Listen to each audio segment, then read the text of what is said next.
Muito bem, meus irmãos. Nós estamos nessa jornada, ainda bem no começo, do Sermão do Monte. E estamos falando sobre as bem-aventuranças, né? Que a linguagem hoje coloca como felizes, né? A gente vê que nenhum nem outro faz jus à tradução, né? Seria aqueles que são abençoados por Deus.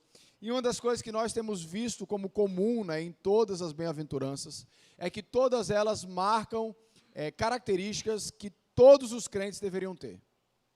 Se você está saindo por aí dizendo que você é crente, você precisa passar a sua vida pela peneira das bem-aventuranças, né? Se você de fato é alguém que sabe que é espiritualmente pobre, alguém que chora pelos seus pecados, alguém que é manso, alguém que entende que foi agraciado por Deus, que tem fome e sede por fazer a vontade de Deus, e os outros que nós ainda vamos tratar no decorrer da exposição.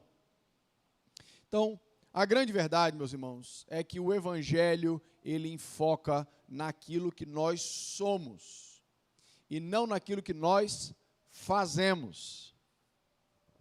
Quando Nicodemos vai procurar Jesus no meio da noite, que no seu coração ele tem a pergunta de como é que ele faz para entrar no reino dos céus, Jesus fala, não se trata de fazer, se trata de ser. É preciso que você nasça de novo, é preciso que você seja uma nova pessoa agora vinda do Espírito Santo. Essa é uma das enormes diferenças que nós encontramos no cristianismo e em qualquer outra religião. Ser cristão não tem a ver com o que você faz. Ser cristão tem a ver com o que você é. Então Jesus quer que nós sejamos cristãos, para depois nós agirmos como cristãos. Podemos pensar que as pessoas são pelo que elas fazem, mas diante de Deus nós temos essas peneiras para poder sondar o nosso coração. O nosso chamado como cristão é para dizer as mesmas coisas que Paulo fala lá em Gálatas. Logo, já não sou eu mais quem vive, mas Cristo vive em mim. Essa é a transformação que é colocada na palavra de Deus como verdadeira evidência de que nós somos filhos de Deus. Quando nós não vivemos assim, nós estamos apenas nos pintando com um verniz, pegando uma madeira velha, colocando um verniz escuro, onde todos os defeitos parecem que não estão ali por baixo. Muito bem, meus irmãos, hoje nós vamos trabalhar mais uma bem-aventurança, Mateus capítulo 5, versículo 7.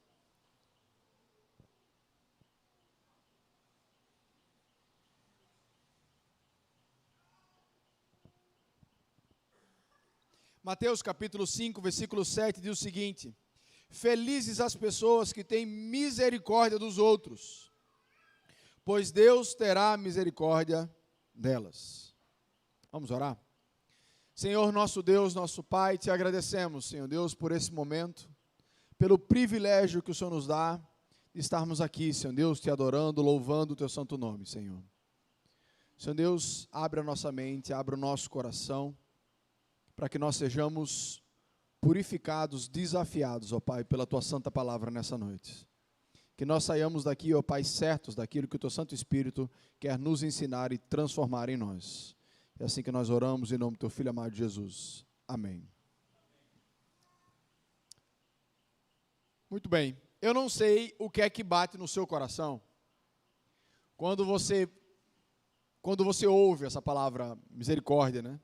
Nós que viemos de uma sociedade fruto de um pensamento filosófico, né, da Grécia, onde a gente gosta de definição, em uma época, em um momento da minha caminhada, né, da minha vida, eu aprendi que misericórdia é o oposto da justiça. Quando nós não aplicamos aquilo que é justo pela lei, que você merece como punição, eu estou sendo misericordioso com você. O problema da gente enxergar a misericórdia somente por esse prisma é porque tem um momento em que a Bíblia fala de um cego que chega para Jesus e faz assim: Jesus, filho de Davi, tem misericórdia de mim. Qual era a punição que o cego estava sofrendo, que ele clamava por misericórdia de Jesus? A misericórdia também é um termo que nós aplicamos comumente, a própria palavra de Deus se aplica a Deus. A Bíblia fala que Deus é rico em misericórdia, que as misericórdias de Deus se renovam a cada manhã. No Salmo 57, 10 fala: Senhor Deus, a tua misericórdia se eleva até os céus, a tua fidelidade até as nuvens. Só que Deus é igualmente justo e misericordioso. Se as duas coisas são opostas, como é que elas cabem em Deus? Meus irmãos, misericórdia não é fingir que a gente não está vendo o erro. Misericórdia não é sermos cúmplices com alguma coisa que está em desacordo com a palavra de Deus, relapso. Porque Deus não faz isso com os nossos pecados. Deus não finge que não vê os nossos pecados. Muito pelo contrário. A palavra de Deus nos diz que Deus sonda os nossos pecados. Deus conhece o pecado seu que, às vezes, você mesmo não conhece. No Salmo 19, Davi ora assim: Senhor Deus, me perdoa das culpas que me estão ocultas. Davi sabia que ele era tão pecador, que ele precisava de perdão por coisa que ele nem estava vendo o que ele estava fazendo. Eu lembro uma vez que eu estava num congresso de aconselhamento, e eu vi um dos pastores falando, um dos preletores falando, e eu achei muito bacana, que ele disse assim: meus irmãos, nós não temos consciência do quão pecadores a gente é. Muitas vezes nós somos tão pecadores que nós precisamos nos arrepender dos nossos arrependimentos, porque eles muitas vezes não são verdadeiros.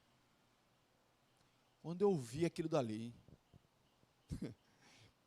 eu comecei a me sentir culpado pelos meus arrependimentos, que eu comecei a olhar para o meu arrependimento e falei: é mesmo, tem um bocado de arrependimento meu que é falso. Até no momento que parece que eu estou consertando as coisas, o meu pecado ainda está atrapalhando e se entranhando naquilo dali.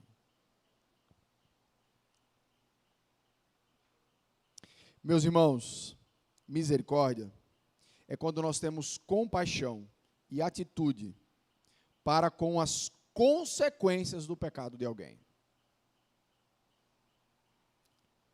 E aqui a gente precisa entender duas esferas da misericórdia. A primeira esfera que a gente precisa entender é no nosso relacionamento com Deus, a misericórdia vertical. A misericórdia, ela é um alívio para as consequências do pecado, mas ela não resolve o problema do pecado. O que resolve o problema do pecado é a graça de Deus. Então perceba, Deus é misericordioso na nossa vida, porque Ele não nos trata conforme os nossos pecados. Deus enxerga o nosso pecado, Deus sabe que nós somos culpados, e Ele nos trata de uma maneira diferente, mais atenuada aos nossos pecados. Sabe por quê? Porque se Ele tratasse no risco da lei, ninguém acordava amanhã. Ninguém.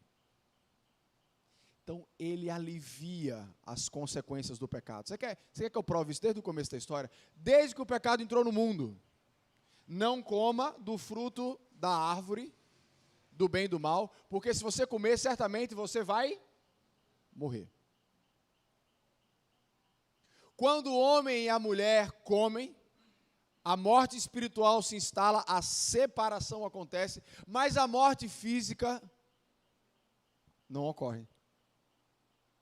Deus, em sua misericórdia, permita que o homem viva mais um pouco, para poder o plano dele ser cumprido.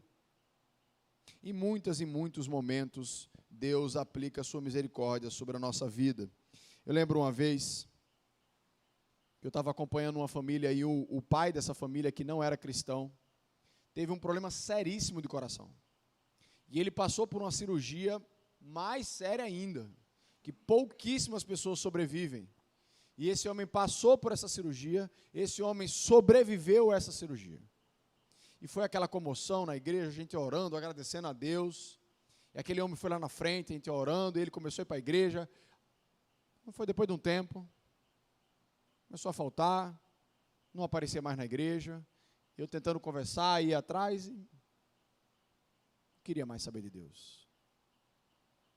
E eu lembro do conflito que eu comecei a entrar. Eu digo: Senhor Deus, o homem estava em sofrimento, o Senhor o trouxe para perto de si, ele começou a enxergar a Ti como a fonte das bênçãos na vida dele, agora fica tudo bem, ele te abandona.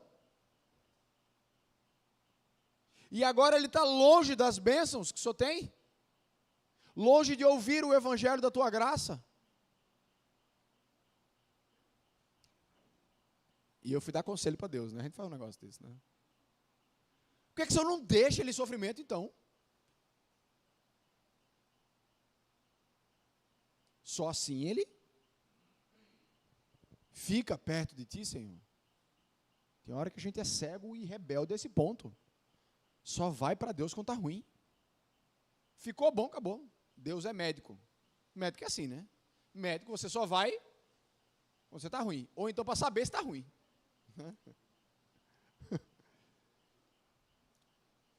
O que é que Deus me respondeu?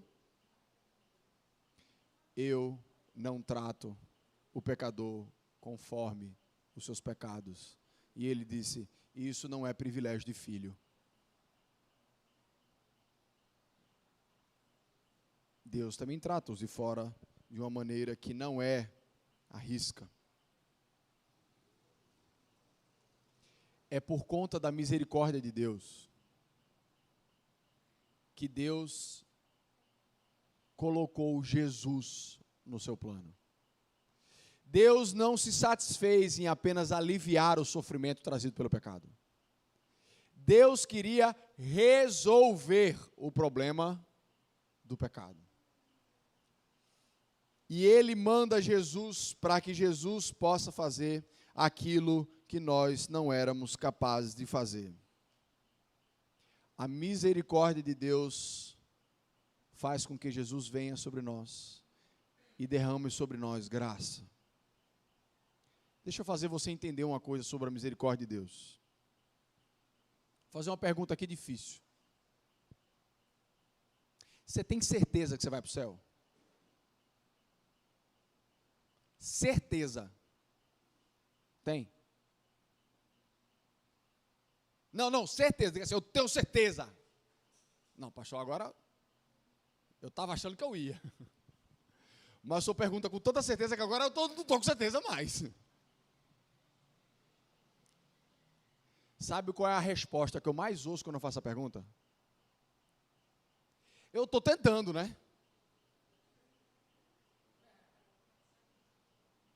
Se você está tentando, eu vou lhe dar uma informação: você não vai conseguir.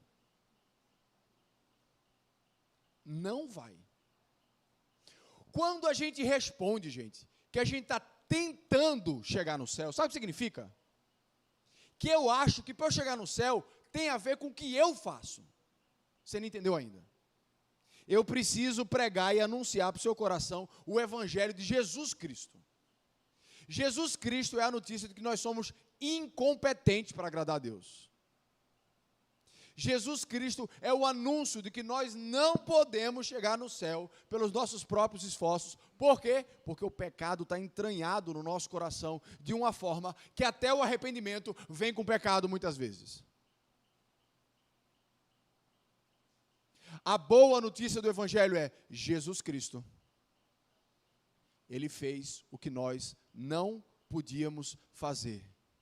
Ele pega os nossos pecados, paga pelos nossos pecados, e nós recebemos dele a justiça dele. Nós não vamos pelo céu por conta que eu estou tentando, não. Se você pode afirmar com certeza que você vai para o céu, é porque você conhece Jesus Cristo. Porque você sabe que Ele é o seu Senhor e que Ele é o seu Salvador. E quando você chegar lá, não é a sua cara que vai dizer se você vai entrar no céu ou não. É a imagem de Cristo em você.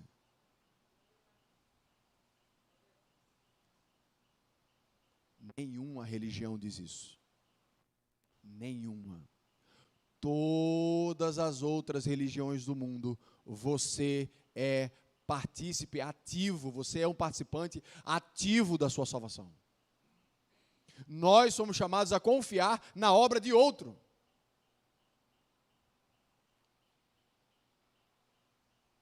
Por que eu estou falando sobre isso?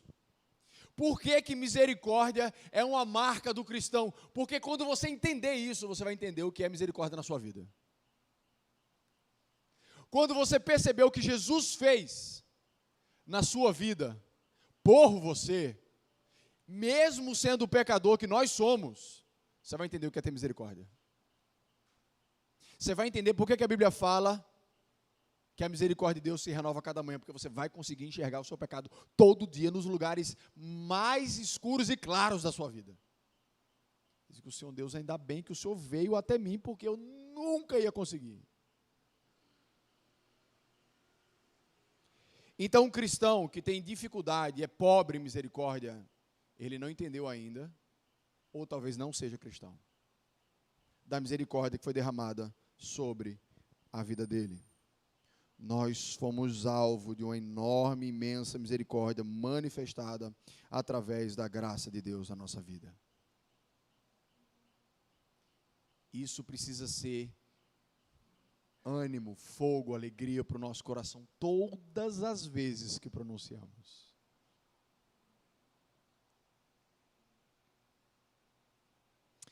Se a misericórdia, como nós estamos colocando, é ter compaixão e atitude para os que sofrem com as consequências do pecado, então a misericórdia ela tem dois lados.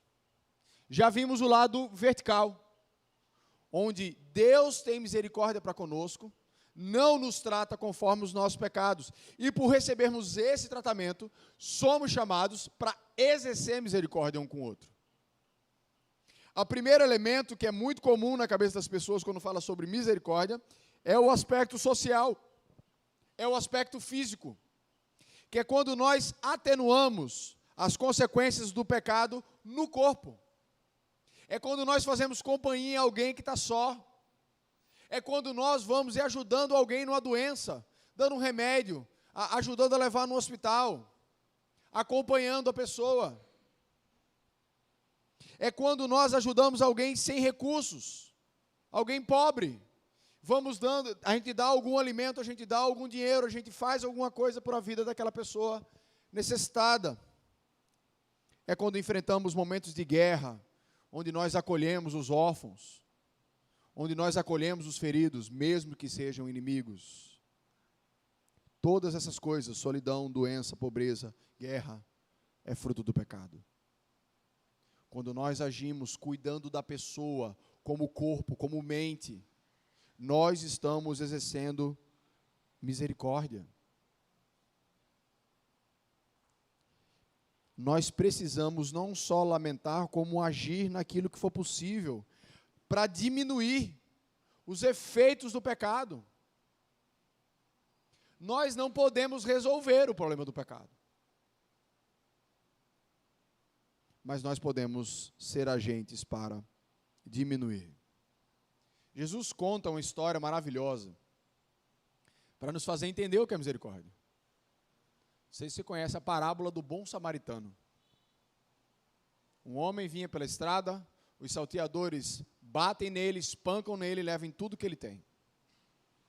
Passa um sacerdote, indo para o templo adorar a Deus, ele passa longe. Não sabe se o homem está morto, se não está, eu não vou tocar, eu estou indo para o templo, eu não vou me envolver com isso.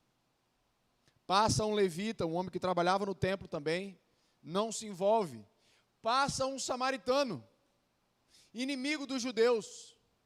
Ele para, cuida das feridas, coloca o homem no seu jumento, leva para uma hospedaria e dá dinheiro para cuidarem do homem. E disse que voltaria e que se tivesse mais custo ele pagaria.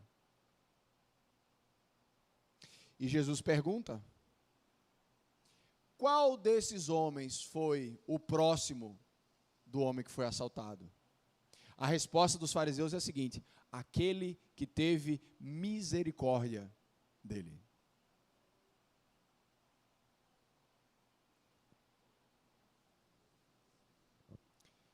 se envolver com a vida das pessoas,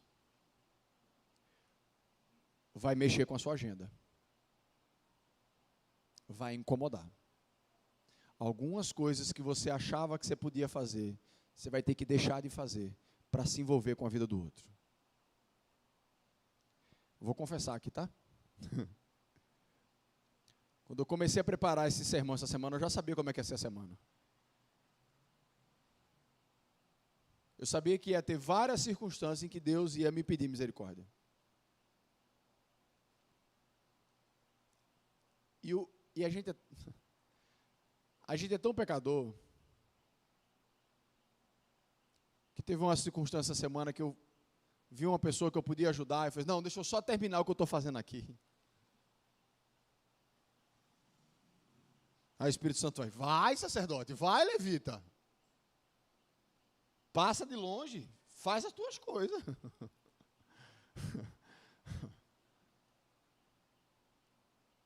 E aí Deus fala, você vai parar, que você vai pregar. Você precisa ser aquilo que você fala. E eu tive que parar, e nem era nada importante, eu não estava... Ai, meu Senhor, perdão. Exercer misericórdia vai mexer com o nosso bolso, vai mexer com a nossa paciência, vai mexer com a nossa paz. De vez em quando eu estou aqui na igreja, hoje na escola dominical aconteceu, né? De vez em quando eu estou aqui na igreja conversando com algum irmão e tal, aconselhando, aí entra pela porta um. Às vezes é embriagado, às vezes é triste com uma história que não tem nem pé nem cabeça. Não, pastor, estou muito triste, o que foi? Aí começa a história. Para tudo que você está fazendo.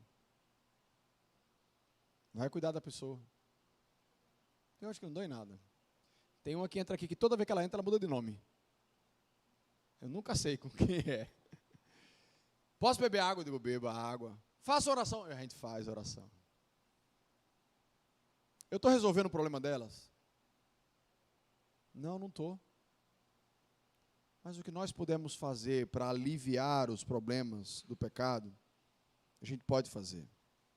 Mas, pastor, veja só, o senhor falou que bem-aventurança, ter misericórdia, é uma perspectiva espiritual. Isso aí, até quem não conhece a Deus faz, verdade. E às vezes faz melhor do que a gente. Entenda uma coisa sobre o ser humano. Nós fomos criados à imagem e à semelhança do nosso Deus. O pecado veio e maculou tudo. Então, há elementos bacanas dentro de nós. Bons que se assemelham a Deus. A misericórdia é uma delas. Que pode estar presente no crente, está presente no descrente. Porque faz parte da imagem de Deus. Mas toda ela está manchada pelo pecado. Agora, existe um aspecto da misericórdia que aí o descrente não vai ter, não. Que é a misericórdia espiritual. O que é isso? É você conseguir enxergar para as pessoas que ainda não têm a Cristo, que elas estão numa condição debaixo do pecado, que elas precisam de Jesus para ser libertas. Que por mais ruins que elas pareçam, no fundo, o que está por trás da ruindade dela é uma prisão, é uma cegueira do pecado. E que elas fazem aquelas coisas que nos machucam, que nos ofendem, porque elas estão presas no pecado. Que elas odeiam o Evangelho, porque elas estão presas no pecado, cegos por Satanás.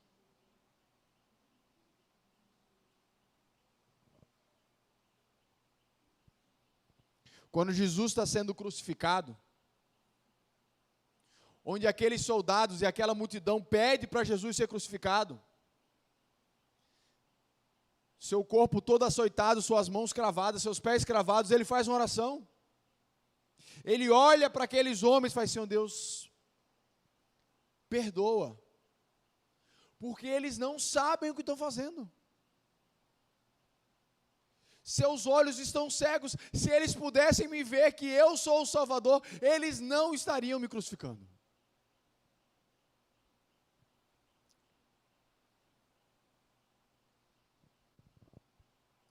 Estevão também, na hora da sua morte, ora para que Deus não impute aquele pecado. Estevão é o primeiro mártir da igreja, um diácono. Segura aí, viu, Humberto? E ele testemunha fortemente o evangelho. Os homens, a palavra de Deus fala que eles rangeram os dentes contra Estevão de raiva. E Estevão ora para que Deus não impute aquele pecado à vida daqueles homens, porque eles estavam presos no pecado. Nós precisamos enxergar que as nossas batalhas não são contra pessoas, mas sobre um poder espiritual que está sobre elas.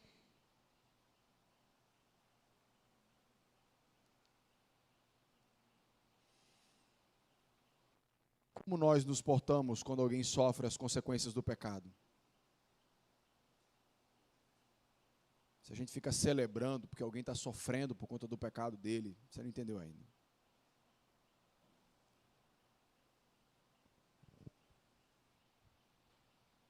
Como é que nós nos portamos quando o nosso ofensor está debaixo de nós?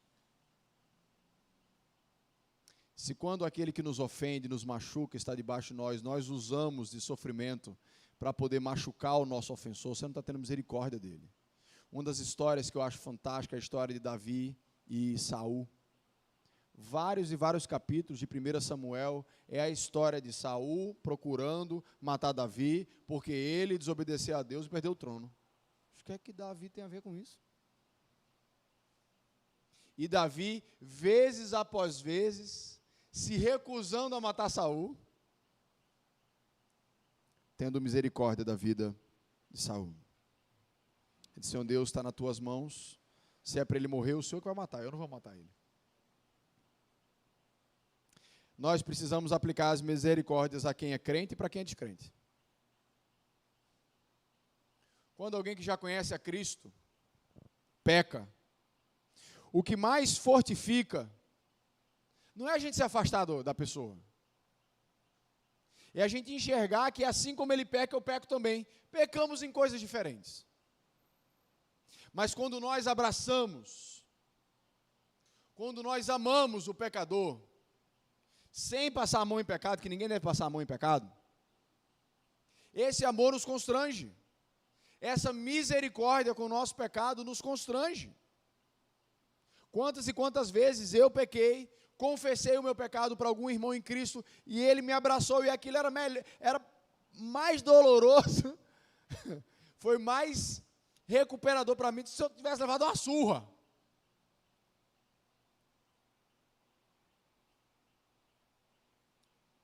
Exortação, firmeza cabem quando a pessoa não está arrependida. Se eu tiver alguém que não está arrependido com o seu pecado, cabe firmeza. Mas se aquela pessoa está arrependida, cabe a nós abraçá-la. Cabe a nós ter misericórdia e fazer o máximo possível para atenuar, para abraçar aquele irmão. Misericórdia tem a ver com perdão.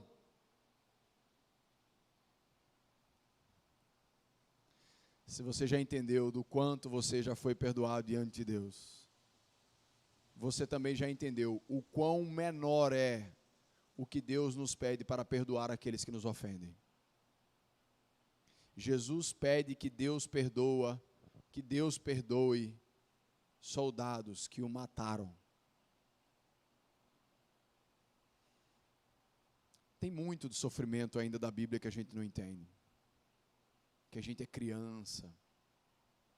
E que por estarmos numa sociedade ou num país que não tem perseguição ao Evangelho, muitas vezes a gente vive um Evangelho muito superficial, muito fraco, mas a Bíblia nos chama para algo muito profundo.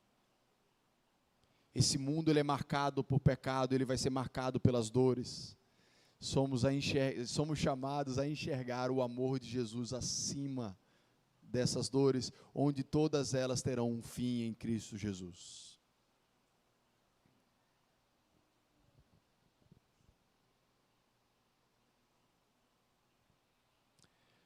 Constantemente, nós precisamos submeter o nosso coração à análise de como nós temos tratado aqueles que estão sendo oprimidos no corpo e na alma. Precisa ser uma marca nossa.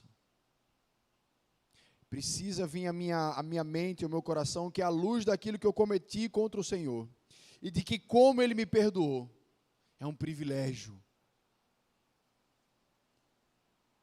É um constrangimento ter que servir aos outros em misericórdia. O texto nos diz, sempre uma peneira e uma bênção eterna. Sempre. Felizes as pessoas que têm misericórdia dos outros, pois Deus terá misericórdia delas. Entenda uma coisa aqui.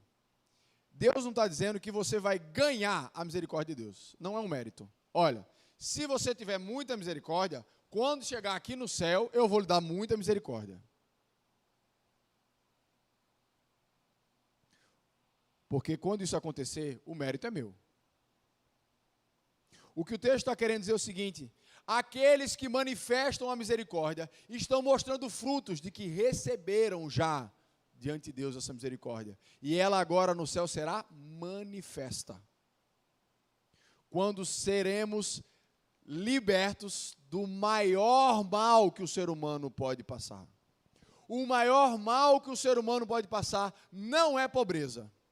O maior mal que o ser humano pode passar não é solidão, não é câncer, não é morte.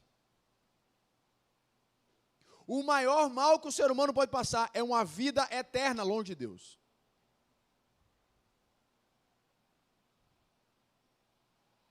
A Bíblia diz isso. Jesus fala com todas as letras. Você tem medo de quem pode matar o seu corpo? Não. Isso aí muita gente pode fazer. Tema quem pode matar a sua alma. Sabe quem é que mata a sua alma? Você sabe? É o seu pecado. O seu pecado atrai o juízo de Deus. O justo juízo de Deus sobre você.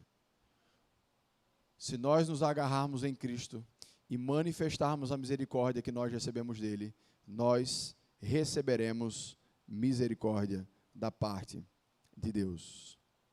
Felizes aqueles que não carregam a mágoa por terem sido feridos, pois já encontraram a razão das injustiças e já a superaram. Aquele que vive em misericórdia é aquele que não vive com mágoa. É aquele que aprende a ser contente com aquilo que tem. É aquele que usa o que tem, o que já recebeu para servir. A misericórdia é um fruto da evidência da graça que a gente já recebeu.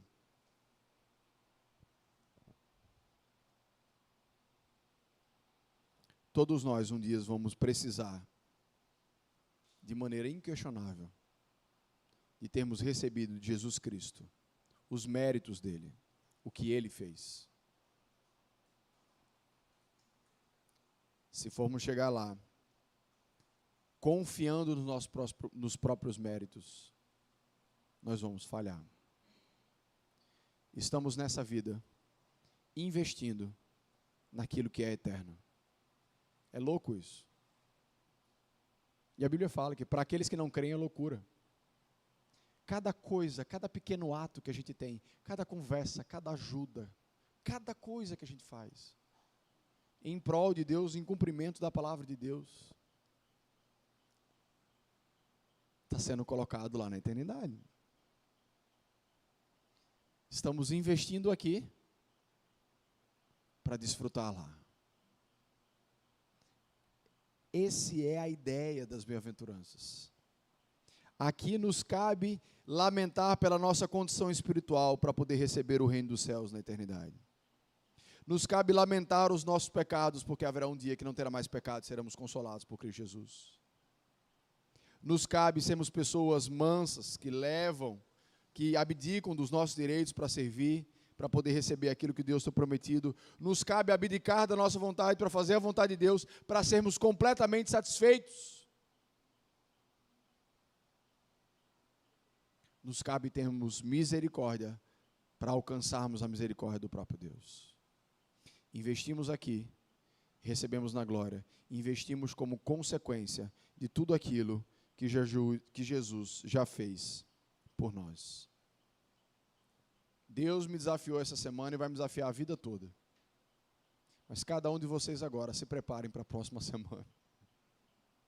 Que Deus vai chamar vocês para serem misericordiosos com as pessoas que estão à sua volta. Para vocês serem instrumentos de Deus, para manifestar o amor e o cuidado dele na vida de cada um. Vamos orar?